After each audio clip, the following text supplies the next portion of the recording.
지난 주일에 우리는 민수기 9장과 10장 본문을 통해서 이스라엘 백성들이 1년여간의 시내산 정주를 마치고 가나안 땅을 향해 행진해 나가는 장면을 살펴보았었는데요. 그런데 그 행진의 여정이 순탄했느냐? 그렇지 못했습니다. 민수기 11장에는 두 개의 지명이 나오는데요. 하나는 다베라라고 하는 지명이고요. 다른 하나는 기브롯 핫다와라고 하는 지명입니다. 다베라는요, 불사름이라는 뜻을 가진 히브리어 단어인데, 이제 막 가나안 땅을 향해 행진을 시작한 이스라엘 백성들이 광야 행진의 그 고단함 속에서 악한 말로 하나님을 원망을 하니까 하나님께서 불을 보내셔서 진영 끝을 불사르시는 그런 벌을 내립니다. 모세 중보 기도로 불이 꺼지기는 했습니다만 이제 막 시작된 이스라엘 백성들의 광야 여정이 순탄하지 않을 것임을 보여주는 그런 상징적인 지명이 바로 이 불사름이라는 뜻을 가진 다베라인 겁니다. 기브롯 핫다와는요, 탐욕의 무덤이라는 뜻을 가진 지명인데요.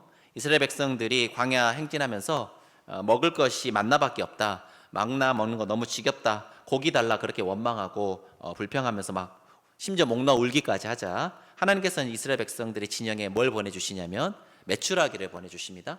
그런데 메추라기 보내주셔서 고기 먹게 하신 하나님께 대한 감사보다는 고기 먹을 욕심에 막 못 먹을 고기까지 잔뜩 쟁여놓는 백성들의 그 탐욕을 보면서 하나님께서 이스라엘 백성들을 큰 재앙으로 치시는데요. 그래서 그곳 이름을 탐욕의 이름이라고 하는 뜻의 기브롯 핫다와라고 부른 겁니다.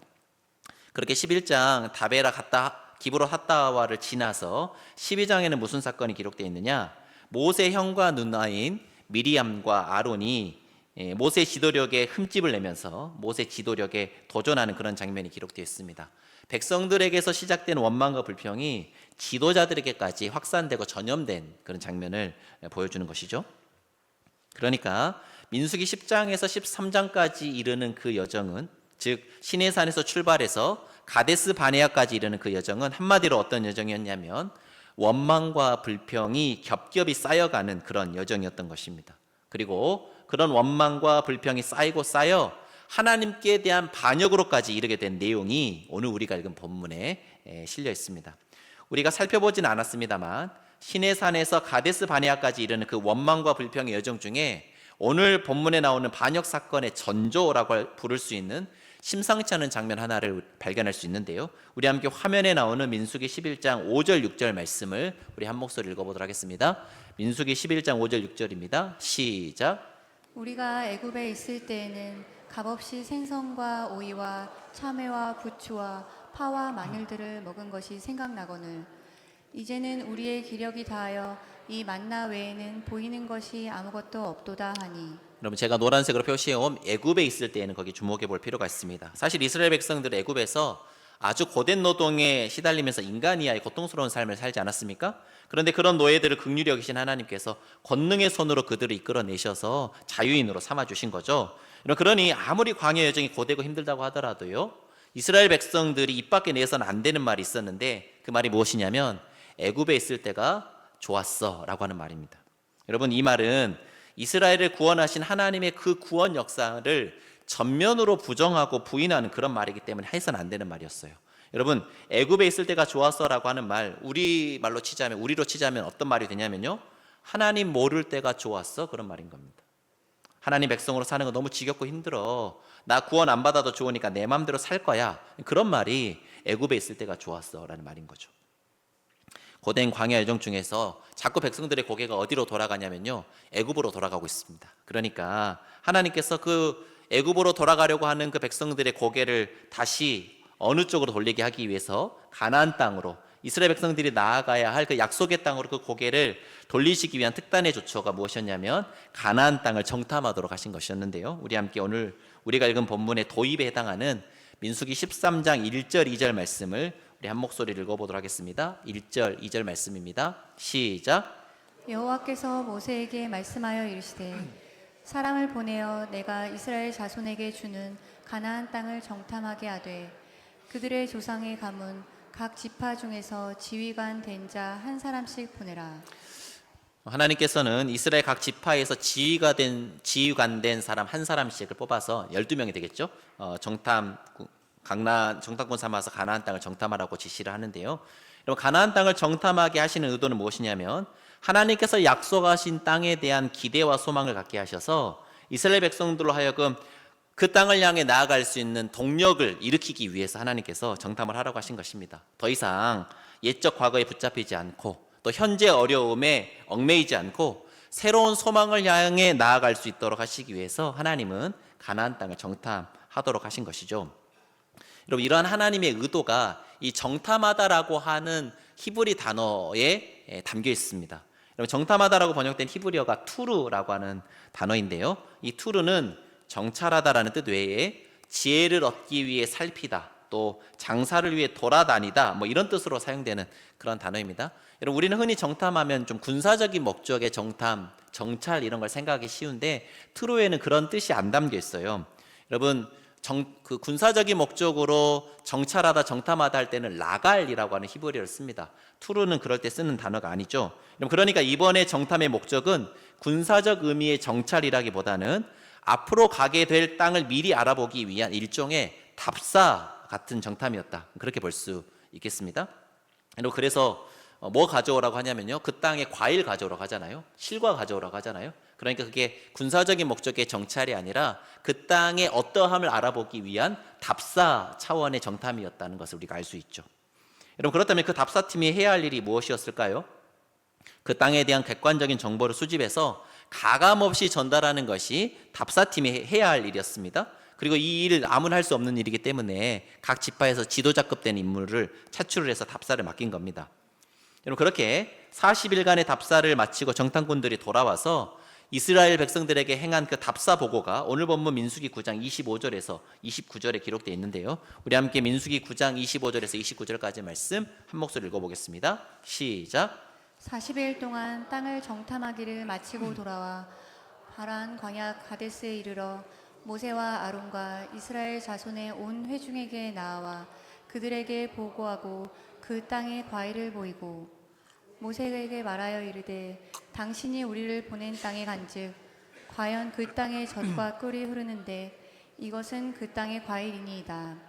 그러나 그 땅 거주민은 강하고 성읍은 견고하고 심이 클 뿐 아니라 거기서 아낙 자손을 보았으며 아말렉인은 남방 땅에 거주하고 헤딘과 여부스인과 아보리인은 산지에 거주하고 가나안인은 해변과 요단가에 거주하더이다.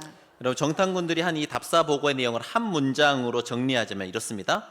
듣던 대로 땅은 참 좋습니다. 하지만 그 땅은 이미 너무 강한 사람들이 차지하고 있습니다. 이게 이제 답사 내용의 답사 보고의 결론이죠.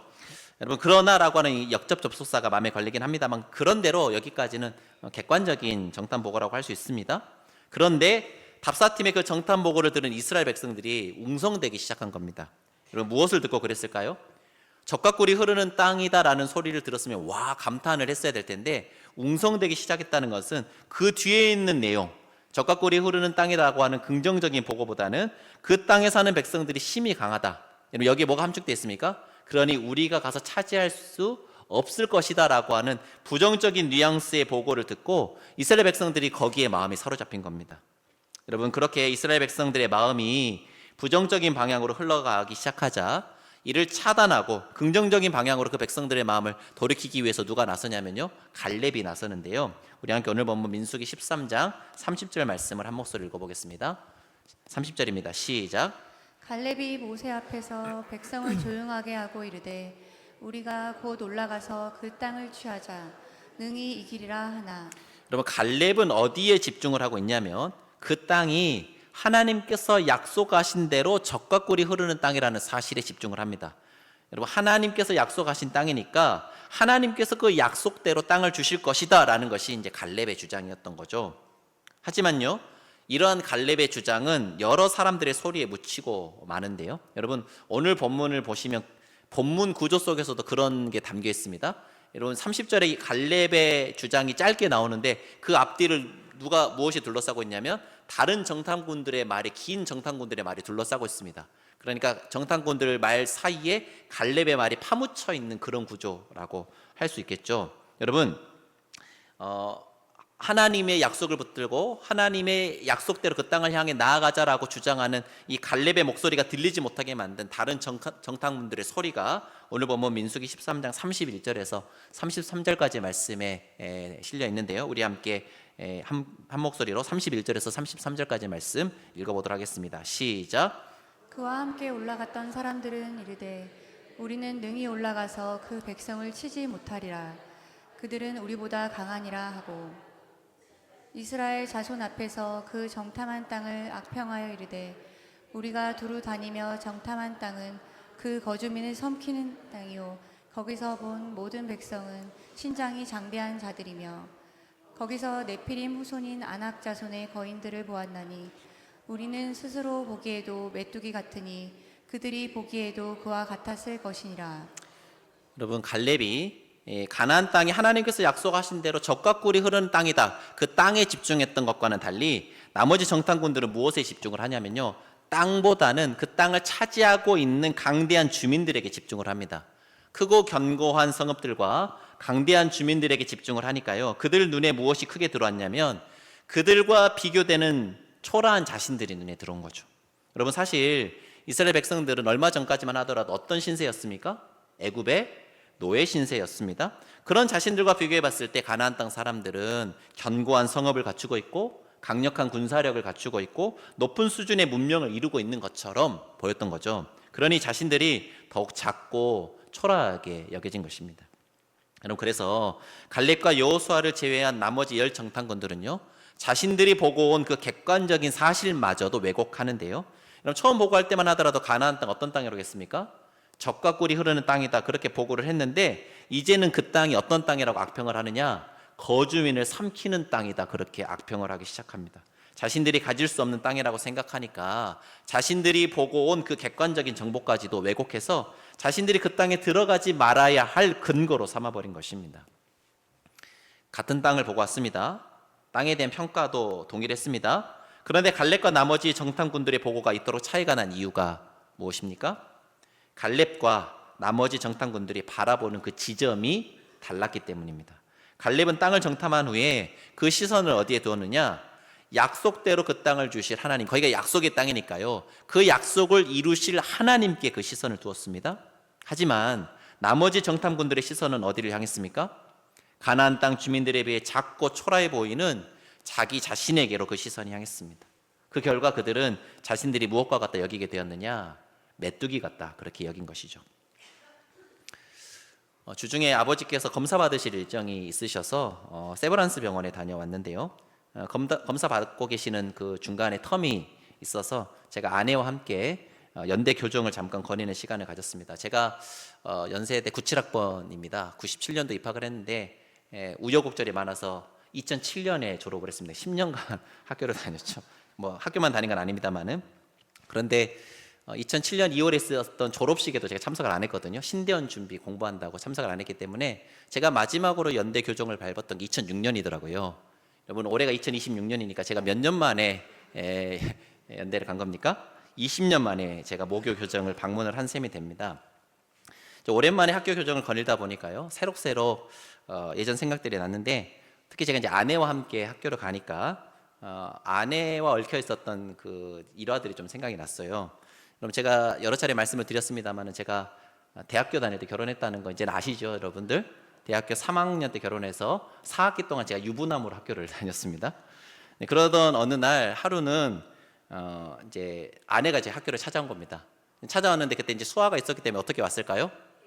유모차에 애를 싣고 이렇게 온 겁니다. 제가 이제 수업 끝나고 이렇게 내려 백양로 친구들, 같이 수업 들었던 친구들, 동생들이랑 내려가는데, 이런 보통 그렇죠, 대학교에서 수업 끝나고 누가 기다리고 있으면요, 보통 누가 기다리고 있습니까? 여자친구나 남자친구나 기다리고 있어야 되는데, 여러분, 너무 감동적인 장면이죠. 제가 저기에서 아내를 보고 제 수아를 보고 막 달려가서 아내를 반갑게 맞고 또 수아를 안아 올리고, 이런 장면이 참 아름다운 장면인데, 근데 이게 어디에 있으니까 조금 어색한 장면이 됐나요? 대학교에 있으니까 상당히 어색한 장면이 됐습니다. 여러분, 제가 사실 학교 들어갔을 때 학교에 적응을 잘 못해서 휴학과 복학 막 반복하고요, 거기에 군대까지 갔다 오고 그랬더니까요, 사실은 학교에 아는 사람 없이 혼자 수업 듣고 그랬습니다. 그리고 결혼하고 난 다음에는 그 학생 식당 밥도 좀 비싸게 느껴져 가지고요, 아내가 도시락 싸주면 그 도시락 혼자 학생 식당 가서 혼자 밥 먹고 있고 막 되게 불쌍하게 학교를 다녔거든요. 그런데 이제 그 친구들이 이제 생기게 된 계기가 있죠. 그 친구들 가서 이제 그 제가 아내가 수아랑 함께 왔을 때 너무 신기해가지고 막 사진도 찍고 그 사진이 저희 집에 지금 남아 있고, 그런데 그 친구들이 생긴 계기가 된 수업이 있습니다. 르네상스와 종교개혁이라고 하는 수업입니다. 제가 사회학 서양사를 전공을 했는데요. 그 수업 르네상스와 종교개혁이라고 하는 수업을 제가 이제 들었는데, 그때 그 교수님이 누구셨냐면 설혜심 교수님이라고 하는 교수님이셨습니다. 지금도 이제 연대 사학과 교수님으로 계시는데, 제가 그런데 학기 중간에 아이 수아가 태어나서 이제 결석할 수밖에 없는 그런 사유가 발생을 했습니다.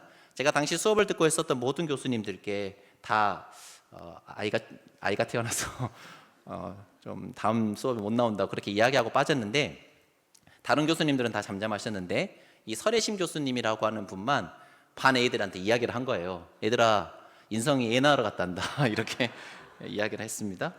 여러분, 그러니까요, 제가 그때까지만 하더라도 그 수업 클래스에서 저 구석에서 혼자 아무도 모르게 몰래 수업만 듣고 가고 그런 학생이었거든요. 아무도 저를 아는 사람도 없고 말 거는 사람도 없었는데, 갑자기 제가 유명 인사가 된 거예요. 왜냐하면 학생들 중에 이제 결혼하고 아이를 낳고 갖고 있는 그런 사람이 별로 없으니까요. 그 교수님이 제 그 결혼 소식과 출산 소식을 동시에 친구들한테 알리는 바람에, 제가 그 수업 때 당시에 레시피라고 하는 캔커피 있어서 그 더 비싼 걸 못 하고 캔커피를 이제 출산턱으로 돌렸던 기억이 납니다. 그러면서 이제 교수님이 제 이름을 기억하시게 됐죠. 제 이름을 기억하시게 됐고, 학교 다니면서 제 이름을 기억해 주신 유일한 교수님이 그분이신데, 그 설혜신 교수님이라고 하는 분이 굉장히 성격이 괄괄하시고 시원시원한 여자 교수님이셨습니다. 그래서 멀리서 이렇게 백양로를 가다가 저 멀리서 이제 그분이 저를 발견한 거예요. 발견하면 이렇게 인사 가까이 와서 인사하고 이러면 좋을 텐데, 멀리서 제 이름을 부르시는 거예요.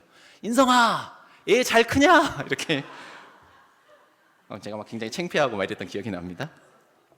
이번 교정 방문했을 때 교수님 아직도 계시나 싶어가지고 그 교수님 계셨던 영구동에 연구실 있는가 한번 가봤는데 여전히 그 이름이 그대로 있으시더라고요. 아마 거의 은퇴하실 나이가 되지 않았을까 싶은데 여전히 교수님 연구실이 있는 것을 보고 제가 괜시리 반가운 마음이 들기도 했습니다. 제가 이 이야기, 설혜심 교수님의 르네상스와 종교개혁이라고 하는 수업을 언급하고 있는 이유가 있습니다. 이 수업이 제 인생에 있어서 터닝 포인트와 같은 수업이 되었기 때문입니다. 한번 제가 말씀드린 적이 있어서 아시는 분들도 계실 텐데요.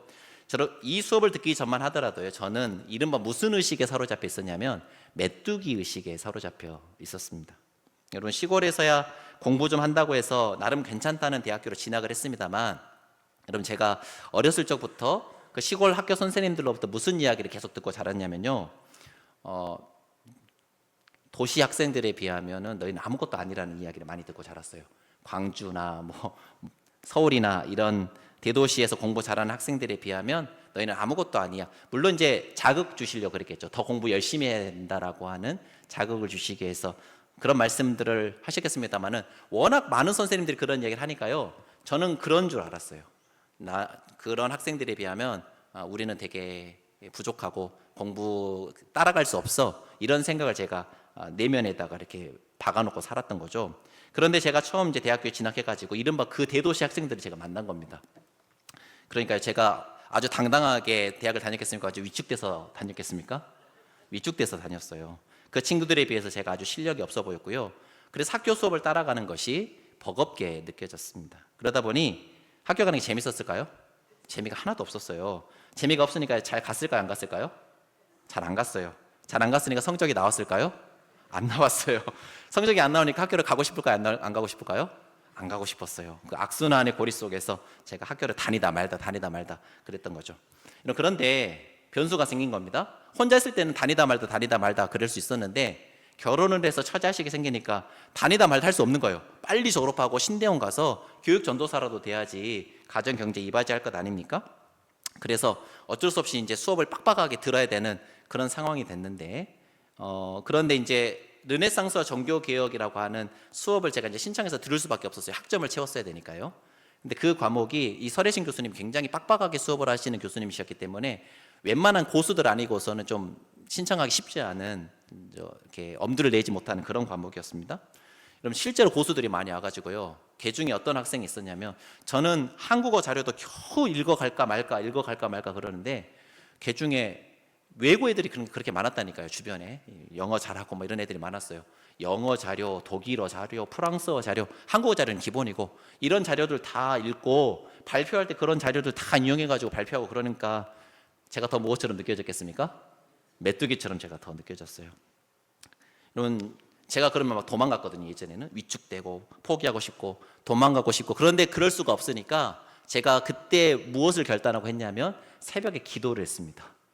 아니면 하루를 버티기가 어렵더라고요. 여러분, 새벽에 했던 기도가 다른 기도가 아니었어요.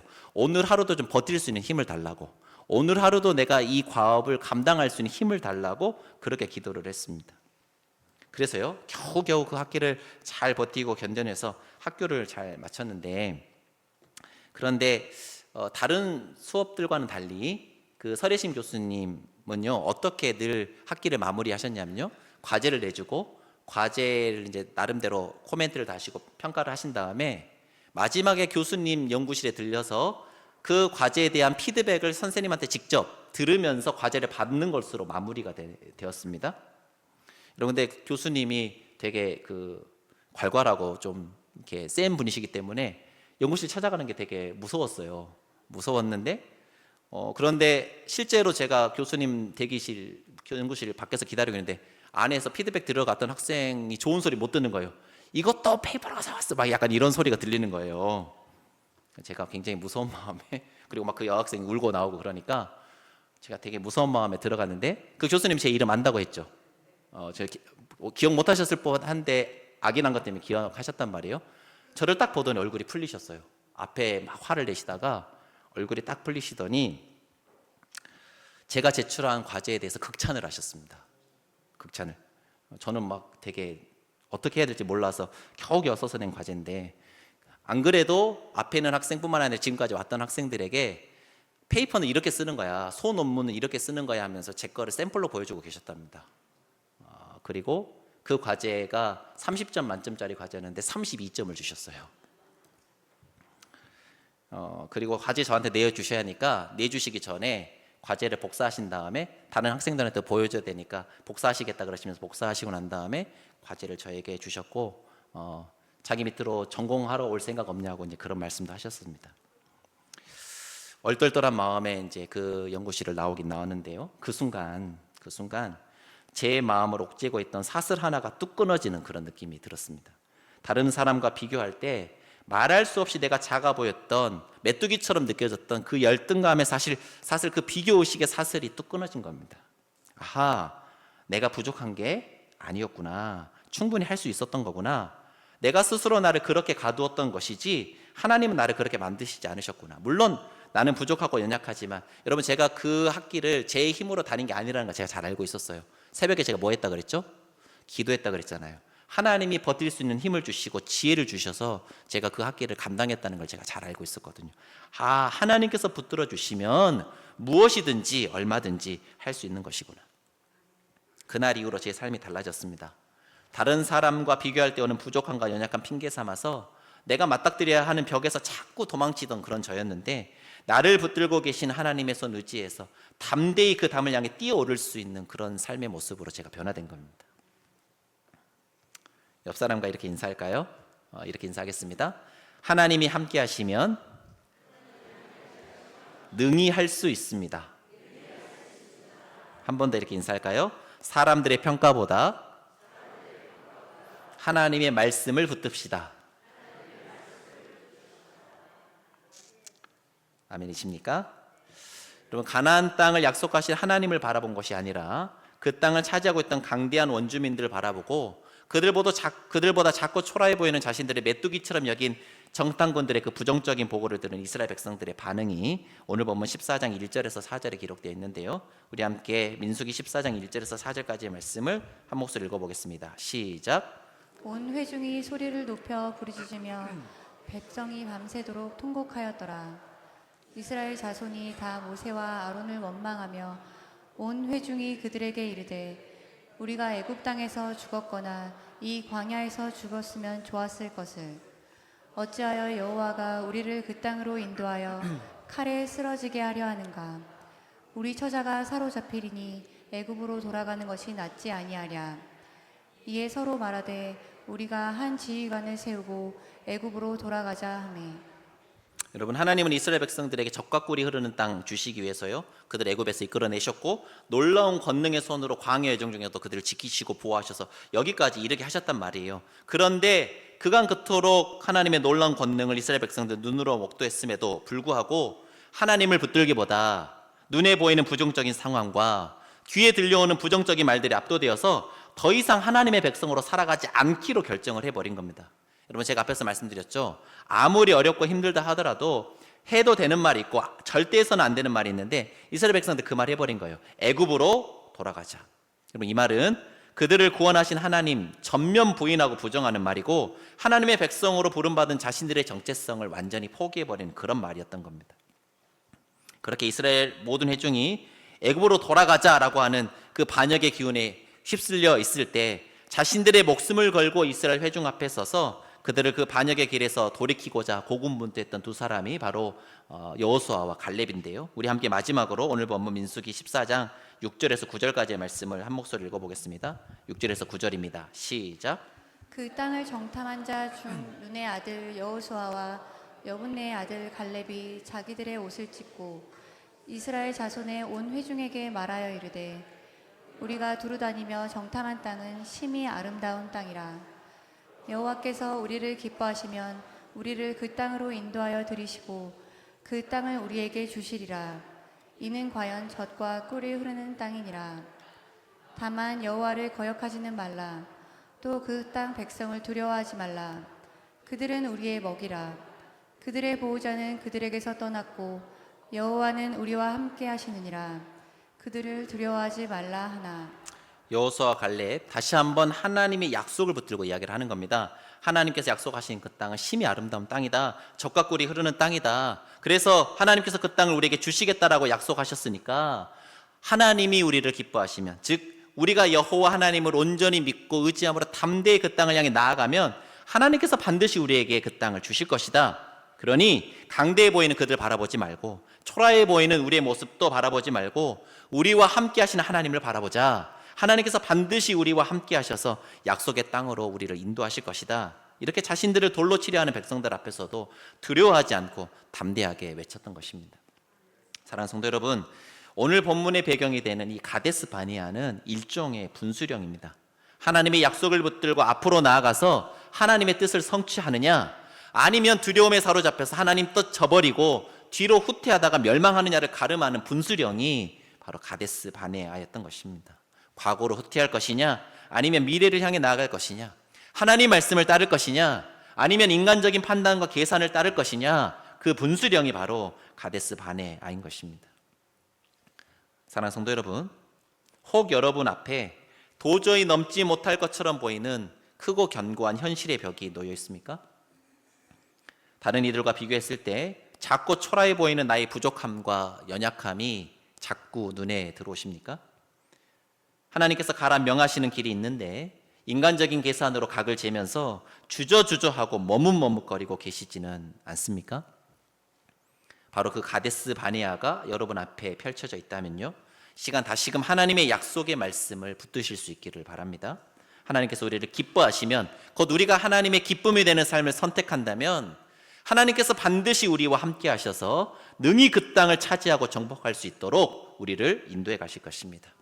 그렇게 늘 문제보다 크신 하나님, 문제 너머에 계신 하나님, 능히 우리를 그 땅으로 인도해 가실 하나님의 약속을 온전히 붙들고 의지하면서 날마다 믿음으로 살아가시는 귀하고 복된 한강의 모든 성도님들 다 되시기를 주님의 이름으로 간절히 축원합니다. 우리 말씀 생각하시면서 함께 찬양하실 때 나는 믿네라고 하는 찬양하기 원하는데요, 가사 한번 띄워주시겠습니까? 악보 한번 띄워주시죠. 여러분, 우리가 인생길 가는 동안에 시련이 없지 않습니다. 고난과 역경이 찾아오기도 합니다. 하지만 하나님께서 허락하여 주신 그 시련은 나의 믿음을 더욱 강하게 하는 그런 시련입니다. 험한 산과 골짜기가 우리 인생 앞에 펼쳐지죠. 그러나 그 시간들 통과해 가면서 나와 함께 하신 하나님, 나를 인도해 주신 하나님께 더 가까이 나아가는 것입니다. 내가 겪는 시험이 어렵고 힘겹다 하더라도요, 어떠한 시험도 어떠한 역경도 어떠한 문제도 나를 사랑하시는 주님보다 크지 않음을 믿고 의지하면서, 혹여 내 앞에 바다가 갈라지지 않는다 하더라도, 내가 원하는 방식대로 그 문제가 해결되지 않는다 하더라도 주가 나로 바다 위 걷게 하시리라, 하나님의 방법으로 그 문제를 해결하시고 이끄실 하나님을 믿고 의지하면서 우리 이렇게 고백하며 나가면 좋겠습니다. 나는 믿네, 주의 능력으로 내 삶 새롭게 되리라. 나는 믿네, 주의 능력으로 담대히 나아가리라. 주님과 함께 동행하시고 주님과 함께 힘써 나아가시면서 믿음으로 살아가시는 저희 여러분 되기를 결단하는 마음 담아서 함께 찬양하겠습니다. 내게 허락하신 시련을 통해, 내게 허락하신 시련을 통해 나의 믿음 더욱 강하게 자라나고, 험한 산과 골짜기 지나는 동안 주께 더 가까이 나를 이끄시네. 내가 겪는 시험이 어렵고 힘겨워도 내 주님보다 크지 않네.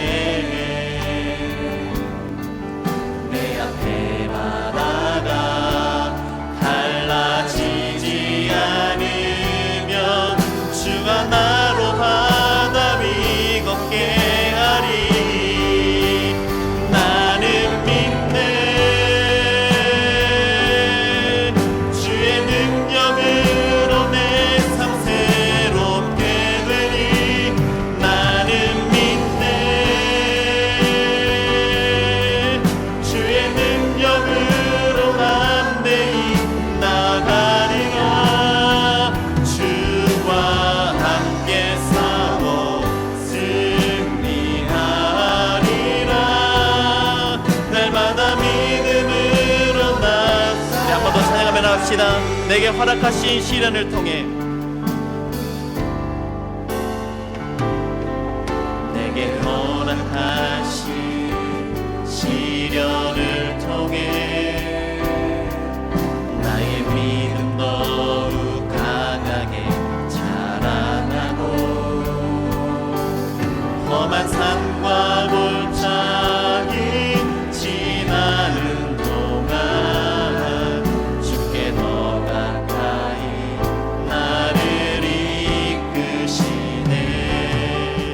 내가 겪는 시험이 어렵고 힘겨워도 내 주님보다 크지 않네.